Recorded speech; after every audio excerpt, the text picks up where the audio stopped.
A political firestorm rages on tonight over those secretly recorded tape where Republican presidential nominee Mitt Romney is shown making controversial off-the-cuff remarks about nearly half of American voters. While the debate swirls, while Romney believed he was speaking privately to his wealthy supporters, someone in that room had secretly pushed the record button. But who was it and why? ABC's chief investigative correspondent Brian Ross has been searching for the answers.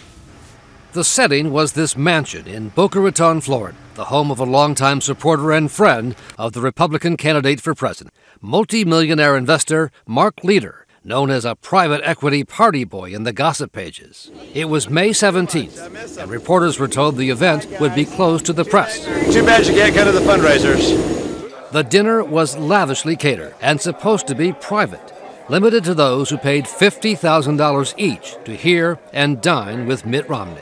You take this in your fork. Put it in. Yeah. But someone placed a camera in the room, secretly recording former Governor Romney from what appears to be a bar off to the side, and later provided the tape to Mother Jones magazine, which will not disclose the identity of the photographer. It did not come from opposition researchers or a political campaign. Occasionally, the camera angle is adjusted. A wine decanter moved out of the way. At one point, a waitress gives the bartender an order.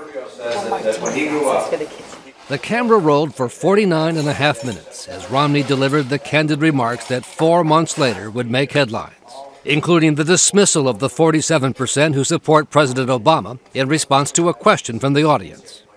All right, there are 47% who are with him, who are dependent upon government, who believe that they are victims, who believe that government has a responsibility to care for them, who believe that they're entitled to health care, to food, to housing, to you name it. But it's an entitlement, and the government should give it to them. And they will vote for this president no matter what. A joke that he would have a better chance of winning if his father had been Mexican. Had he been born of Mexican parents, I'd have a better shot at winning this, but he was not. And then an insight into his wife and the Romney campaign strategy. They use Ann sparingly right now so that people don't get tired of her. Today, Romney went on Fox News to talk about what the network called a dust-up. We were, of course, talking about a campaign and how he's going to get close to half the vote. I'm going to get half the vote, approximately, I hope. The secret Romney tapes became the top story of the day. Now Republicans and Democrats are debating the fallout from the tapes. A huge distraction for the Republicans and a coup for the Democrats. And the backstory of how and why the tapes were made and then worked their way through the media provides a rare look at an increasingly common political tactic. I think one of the most influential, important developments in campaigns over the last 10 years is the viral video that catches a candidate, again, in these unscripted moments. The Romney tapes were first posted online on YouTube on May 31st, 2 weeks after the speech, by a new user with the account Romney Exposed. Democratic Party operatives began to take notice in August, including those who work in Washington at this research center war room and monitor virtually every word Romney or his running mate Paul Ryan say, looking for a possible slip-up. It just needs to be uploaded to YouTube. One person sees it, sends it to 4 or 5 other people, it gets tweeted out, and the next thing you know, you've got millions of people seeing this. But then late in August, Mother Jones magazine was put in touch with the person who actually recorded the videotapes, a contact made by the grandson of former President Jimmy Carter.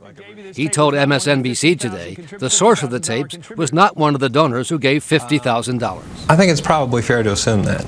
It was the editors of Mother Jones who spotted the now infamous 47% clip that had previously gone unnoticed. And so my job is not to worry about those people. I'll never convince them. They should take personal responsibility and care for their lives. Once we had the full tape, which was several weeks ago, it jumped out at us immediately. Governor Romney is hardly the first politician to be tripped up by remarks not intended to be public.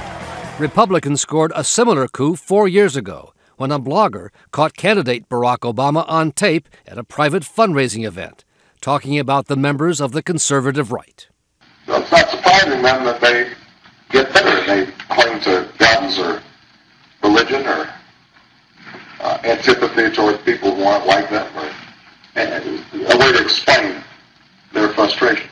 The thing that candidates have to worry about is that You know, every event that they're at, there's no such thing as off the record anymore. These are moments that campaigns, you know, live for. Certainly in this instance, Mitt Romney provided Democrats with a goldmine of rhetoric.